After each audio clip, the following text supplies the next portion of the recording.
পতাকাৰ তলত ভাষণ দিয়াতকৈ সংকল্প লোৱাৰ সময়। কাৰণ আমি পাহৰি গ'লে নহ'ব, গহপুৰত যেতিয়া পতাকা উত্তোলন কৰিব গৈছিল কনকলতাই, তেওঁ বায়েকক কৈছিল, বাইটি তই আছোন, মনটো কেনেকৈ বা লাগিছে, চিৰা দৈকণ একেলগে ভৰাই খাওঁ। সেই 14 বছৰীয়া কনকলতাই সপোন দেখিব পাৰিলেহেঁতেন এটা স্বচ্ছল জীৱনৰ। সেই কনকলতাই সপোন দেখিব পাৰিলেহেঁতেন এটা বিত্তবান পৰিয়ালৰ সৈতে সম্পৰ্ক ৰাখি নিজৰ বৈবাহিক জীৱনটোত ৰখাৰ। কিন্তু কনকলতাই দেশৰ কাৰণে নিজক বলিদান দিলে।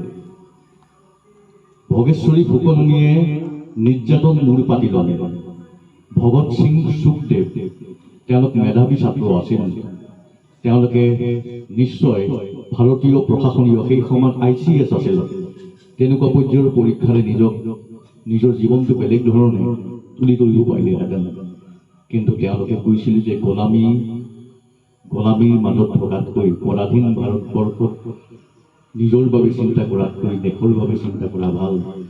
সেইসকলে ভবা নাছিল যে ভাৰতবৰ্ষ এনেকুৱা এখন ভাৰতবৰ্ষ হ'ব, অসম প্ৰদেশ এনেকুৱা এখন অসম প্ৰদেশ হ'ব, য'ত দুৰ্নীতি তদন্তখন এক বিষয় হ'ব, ৰাইজৰ মূল কামৰণিৰ বিষয় হ'ব। তেওঁলোকে ভবা নাছিল য'ত সন্ত্ৰাসবাদী গৰকি থাকিব দেশৰে মাটি। তেওঁলোকে ভবা নাছিল যে মানুহে ড্ৰাগছ বিষয়ৰ বলি হ'ব।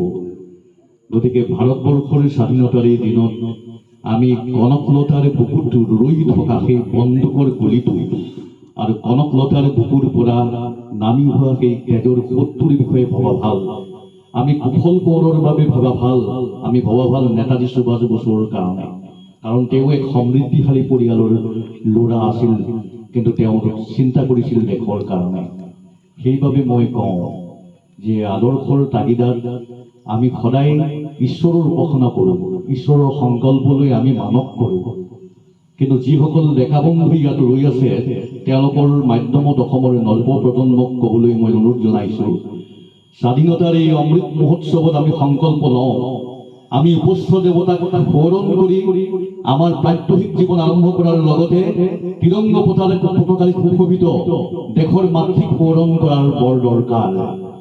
কাৰণ তিব্বতৰ বৰফ স্তূপত যি মানুহে অহিংসাৰ মৈত্ৰীৰ শলিতা জ্বলালে, সেই মানুহৰ দেশ মোৰ এই মহান চন্দ্ৰ। আমাক শত্ৰুৱে আক্ৰমণ কৰি আছে প্ৰতি মুহূৰ্তত।